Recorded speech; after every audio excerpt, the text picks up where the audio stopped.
you don't make a deal with the guy and say that you have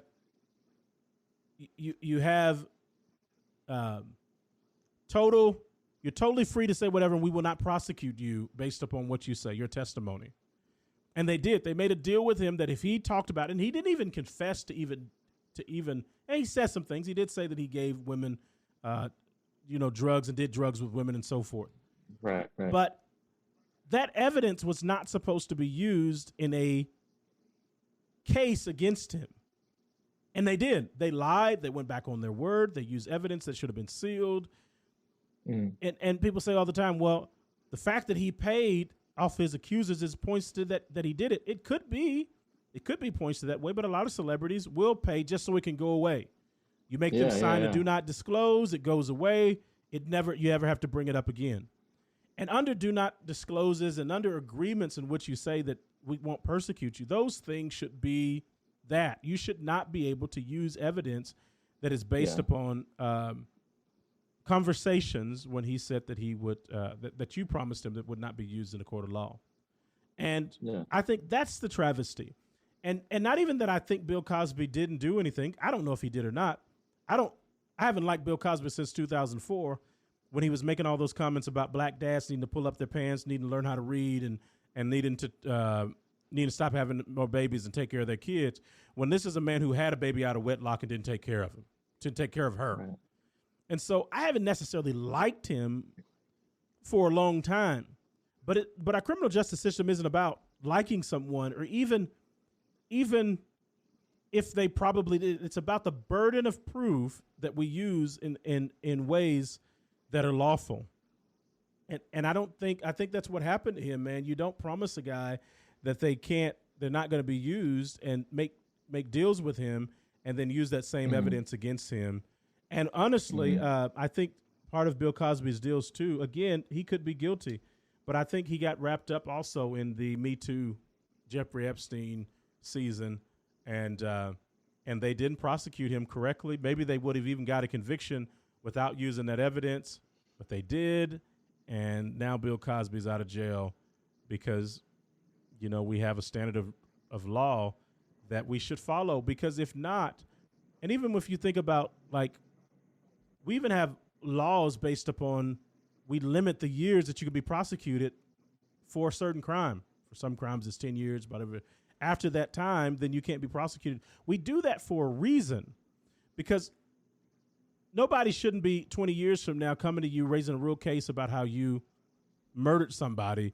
And, how did he do it? Well, I don't remember all this. Oh, you shouldn't be able to. These rules are supposed to be there to protect us. And I think if you lose those protections, man, it's a scary, scary deal. And I think, like I said, Bill Cosby was on the wrong end of that, the Me Too movement. And it's possible that he is guilty, but I think if we have to hold up the standard of our criminal justice system in our country. Yeah, I agree. And, him paying off people, like, that's whether or not the case drags on, it could smear your career, whatever standard you're at. So I agree with you there. And we need to do better at empowering women. I mean, we really, really do, because that is a sad, sad deal for anybody. If they've truly been raped or whatever the case is, we need to be empowering these women. We need to get them, encourage them to speak out, put them in positions where they're not just being abused physically, but also being neglected by whatever system that we have. So for that, I am all too. I am for the women as well. But in this situation, I do understand why Bill's out, and I know that's probably another controversial opinion. It's not to say if Bill is right or wrong, or that he did something or he didn't, because I don't know, and I probably lean to he's at the very least probably a little bit creepy of a guy. But there are certain standards in court that are protecting, and we should stand up for those things because they're good. Yeah, no, I need to look into that a little bit more. I didn't read the details of the release and whatnot just yet. So you failed to send that to me. Oh, so yeah. Well, I figured that would be one of your stories, so I brought it up. I'll keep that in. Well, I haven't been working. It's the holidays. Yeah. That happened over the holiday weekend. Oh, that's true. That's So- true. That's true. You hadn't been working, and you got to work. Work. Yeah. Work. I get it. Yeah, I get it. Especially when I. We'll be back, y'all. We'll come back. We'll wrap up the show. We'll see if Levi has any last thoughts, and we'll be back. This is, of course, Race Talks.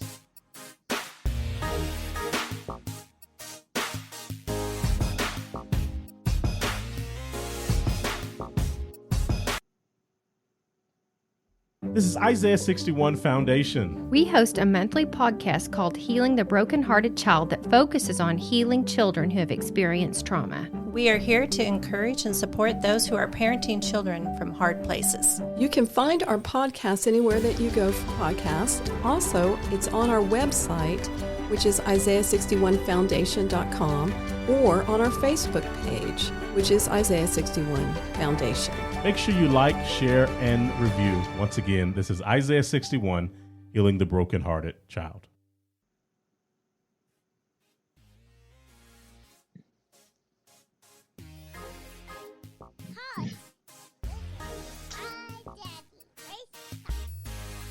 Grace Talks, we're back. We are talking to one of my favorite people. I mean, seriously, one of my favorite people in the entire world. And I got to see him as a teenager, watched him grow up. Now he's a man, he's married. And I'm really proud of him. One of my favorite people in the whole world. Big supporter of the show. I think he's listened to maybe every episode. And still listening today. Him, I would say, my brother Elliot are probably the biggest fans of the show. Maybe my mother too, but there's few people that listen and support the show as much as Levi does. I'm very proud to have him as my friend.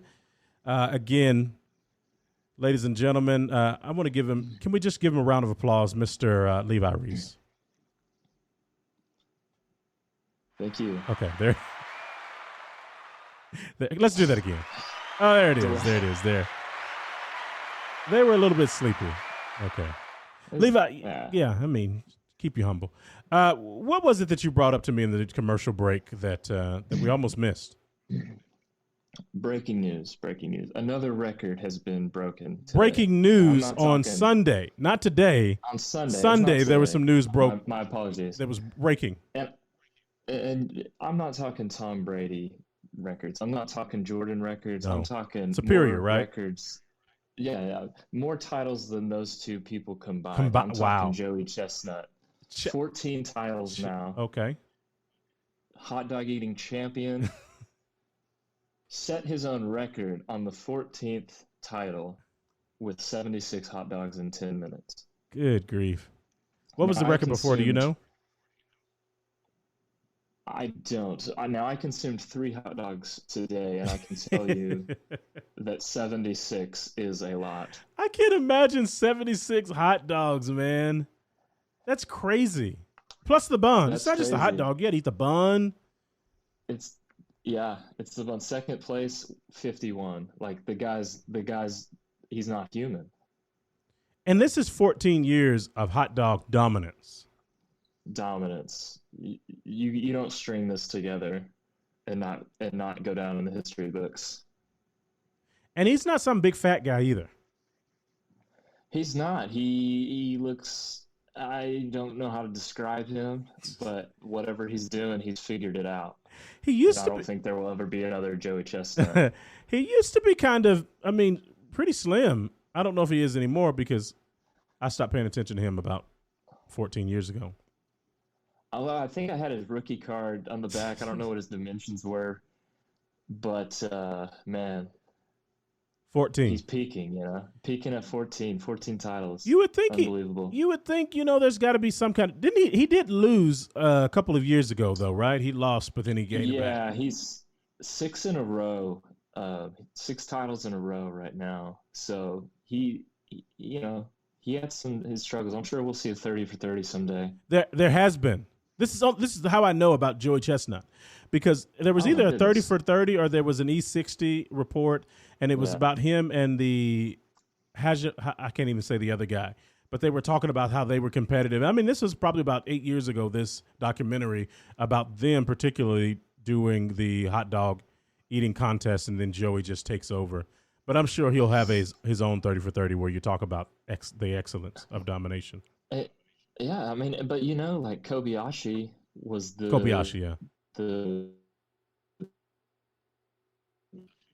predecessor, and he kind of walked so Chestnut could run, and man, did he run. It's all on his back. Did he run? Did he run? He ran right down to the hot dog stand, and it's been quite impressive ever since. Hasn't turned around. Levi, where can they find you on social media if they want to be your friend? You can be my friend if you send me an email, or I'm on Instagram, Levi K. Reese. Levi K. Reese. Not much is going on there. Not much is going on there. I usually just post the flattering things. Yeah. So. Yeah. Well, you have a Twitter. Used to be kind of all over the tweeters. I used to. Kind of retired. That was when I was silly and immature. So I'm glad to be retired from that side of things. Oh, good, man. Levi's a great guy, and maybe we'll do these more, like where we'll just put some stories on or something like that, and we can just talk about what's going on in the world and try to figure out, again, that's what this podcast is about. It's about thought, not to say that I know it all or I've got all the right answers. Maybe you have better thoughts than I do, and if you do, I'd love to listen to your podcast. Seriously, I would love to do that. And but it's so good to have Brother Levi with us today.